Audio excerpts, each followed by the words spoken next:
Hey guys, Ash here coming at you today reviewing Sparky. We're going to max him out, take a look at his stats as they go up from level 1 to level 5 to max, and we'll compare him to maybe like the P.E.K.K.A card, a similar card. He is unlocked in Arena 7. This episode is going to be all about Sparky, so we're going to do some replays against some other YouTubers, and we're also going to highlight Sparky. We're going to try him with different combinations, including the mirror, try to really get down his strategy. But here is his stats at level 1 here, 1,200 hit points, 1,300 damage. That 1,300 splash area damage is absolutely insane. There's nothing that even comes close to that. A level 1 P.E.K.K.A, for example, has 450 in each strike. Now, obviously, the DPS, damage per second, is about the same because the P.E.K.K.A strikes a little bit faster. But basically, if you can get one hit off, forget the DPS. If you can get one hit off with level 1 Sparky, you can take a tower down almost half as much hit points as it starts out with. It's incredibly insane. So you can see here level 2 Sparky now. Level 3 Sparky is going to be 20,000 to upgrade. A significant stat boost here throughout all the levels, and it is obviously much more expensive and difficult to level up legendary cards in terms of the cost and the rarity of the cards. So at level 4, you can see the max amount's 100,000 gold, just like the other legendaries there, and this will be a maxed out Sparky here. So let's take a look at his final stats here. 1752, so not kind of squishy, but not too squishy. So you got to be careful of him. You got to protect him. He's not a tank, but he doesn't have, let's compare him to a max P.E.K.K.A. Let's max out the P.E.K.K.A, and then we'll kind of compare and contrast their stats side by side here. So also the gold, if you have noticed here, has been raised to 1 million gold, being the cap.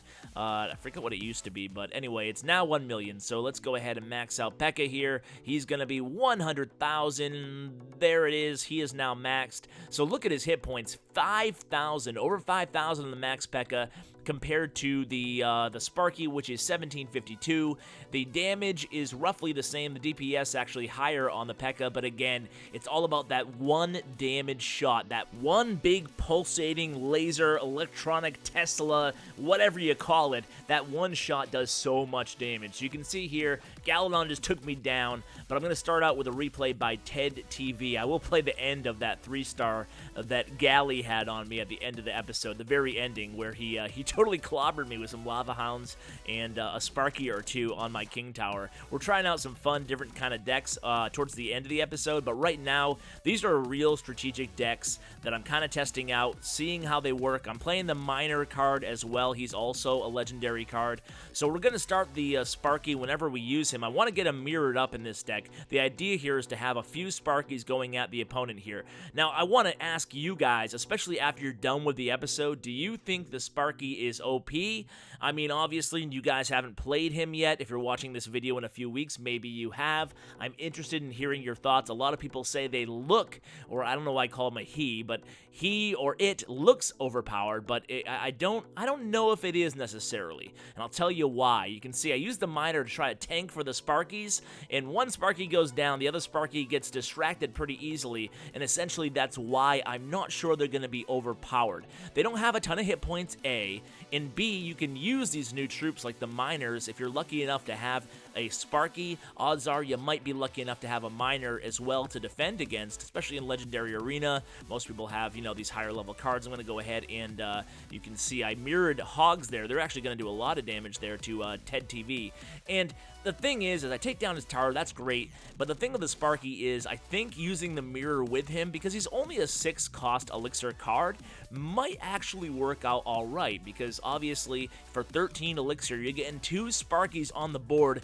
That's pretty crazy. A lot of firepower there. Now I said, the reason they might not be overpowered necessarily, we'll have to wait and see for sure, is because they're really easily distracted, and the Sparky obviously can be taken down if you use a card like the Miner, or if you use any kind of distracting card. You just have to be very careful. It does have that 5-second delay between its shots, So if you can time it correctly, or use zaps as I've been using, you'll see that in the next replay, you can actually kind of shut it down. But 2 Sparkies, very hard to combat. And you can see a fireball does a little bit of damage to it, but only about a third or so. So it's not like you can take it down with a spell really easily here. So this is where I go in for the kill here. 2 Sparkies. I put down a cannon for the heck of it. I use a miner, but put him way in the back over there on that elixir pump and that furnace there. And then I have 3 Sparkies. 3 Sparkies for a split second there on the King Tower, and you can see he's able to take down 3 Sparkies pretty quickly. I need a tank there to cover for him, and that's why this deck is actually pretty good. I kind of like the deck. I'm not sure if it will be viable in competitive and like tournaments or whatnot. I mean, it's very early on at this point still, but having the Miner and Sparky in the same deck seems to have a good synergy. The idea is you want to protect your Sparky card. Good game, Ted TV, and you want to protect the Sparky card, and you don't. I haven't found a lot of success with it. I played about 15 to 20 matches at this time with Sparky, and I haven't had a lot of success with him when I'm going ahead and putting him right at the halfway mark. I kind of like putting him behind the King Tower. Again, he's not very vulnerable to these direct damage spells, so you don't have to worry about a lightning spell per se, or a fireball as you saw there. So what I'm doing now is I'm kind of playing the Giant ahead of time. I'm playing Galadon again. This match is totally epic, by the way. He's playing Lava Hound, he's playing Fire Spirits, he's playing Furnace, he's playing everything, basically all the new cards, Guard and Miner, everything. So he has a lot coming at me here that I've never had to deal with other than just the last few days playing on this build. But you can see early on in this match, I actually get Sparky behind that Giant, and you're going to see that's where Sparky really shines. Now, he is distracted very easily. Every time that Galadon dropped a troop there, Sparky would adjust and retarget that troop, and he takes a while. You can see he kind of gets a little bit schizophrenic there as far as aiming all over the place, but eventually he makes it to the King Tower. He gets one shot off and just barely almost gets another shot off, but the princess actually helps out that King Tower, taking him down. So now he has a Sparky on my tower, and I have nothing to stop it. That's the thing. Look what just happened there. I say wow, and look it. That's the thing about the Sparky, and you gotta realize this when using him strategically, and it's a good tip to keep in mind that if you try to counter a Sparky with a Sparky, man, you really need to get your timing 100% accurate, because if you place your Sparky after the other player's Sparky, I'm saying Sparky so much here, after the other player's Sparky targets your tower, that huge AoE splash damage, once that laser or whatever, that electric pulse hits its target, it will kill the other Sparky as well. So you got to be very, very careful. And that goes with anything defensively. You really have to time it out. So Galadon's playing this Miner, and it's going to continue frustrating me on that right tower the entire match here. I placed down another Sparky at this point. I have some goblins going down. I'd really like to shut down that furnace there because those fire spirits are kind of annoying. I found that early on the fire spirits and the furnace obviously have a kind of interesting utility. Sometimes they're not a big deal at all. I mean,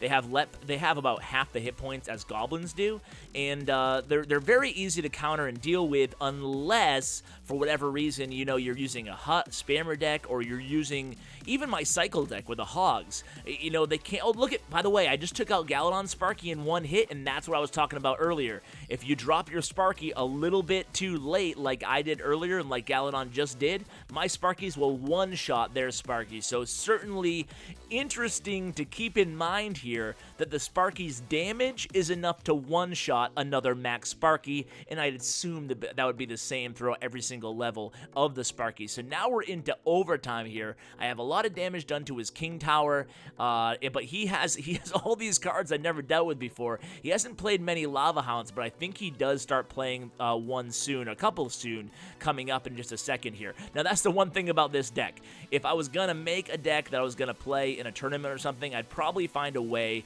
to get a minion or minion horde in here, because I don't have anything air targeting. And of course, I probably should have mentioned this earlier, but the Sparky does not target any air targets. So this time I zap the Sparky so he does not kill my Sparky, and my Sparky is going to be ready with the zap there. But look at that. He hit the guards. The guards are actually great to counter the Sparky because the guard shields will actually go ahead and occupy and absorb that entire first hit.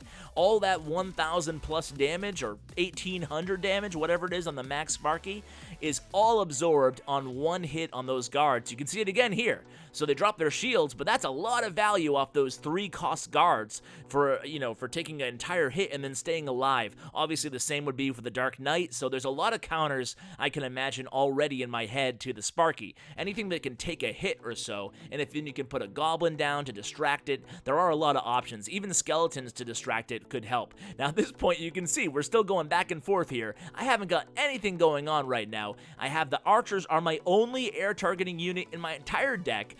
He's playing this miner. I'm like, this miner again? Are you kidding me? My Sparky's kind of holding his own over there in the right-hand lane.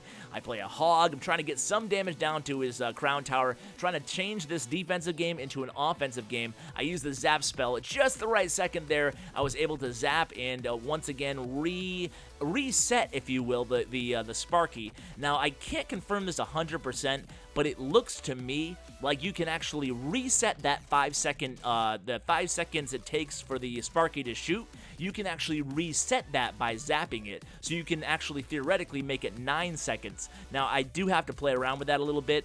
Again, if you're watching this later, this is the first day. We haven't even seen these cards live yet, but this is my experience with the Sparky after about 20 matches, and I did promise you guys I was going to bring you the end of Galley 3-starring me. Look at this, 2 Lava Hounds, a Sparky, guards, minion horde. Oh no, 2 Sparkies, 3 Lava Hounds. Are you kidding me?